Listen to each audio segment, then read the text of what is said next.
السلام عليكم متابعينا الكرام، وتحياتي لكم أينما كنتم وارتحلتم. موعد وتوقيت مباراة الديربي المصري، نادي الزمالك في مواجهة نادي الأهلي. إذن أعزائي الكرام، تأتي هذه المباراة في وقت حاسم من الموسم، حيث يتصارع الفريقين على قمة الترتيب.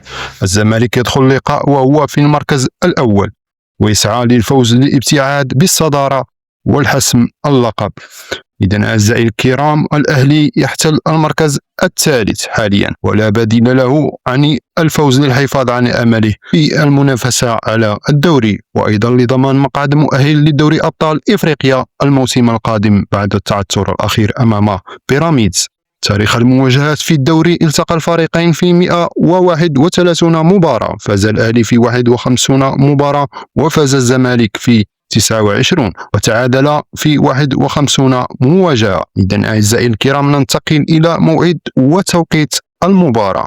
موعد المباراة أعزائي الكرام هو اليوم، يوم الجمعة فاتح ماي، على الساعة 7 مساء بتوقيت المغرب وتونس والجزائر، وبتوقيت مصر على الساعة 8، وبتوقيت السعودية على الساعة 10. إذن متابعينا الكرام، والقنوات الناقلة قناة تيم سبور HD 1.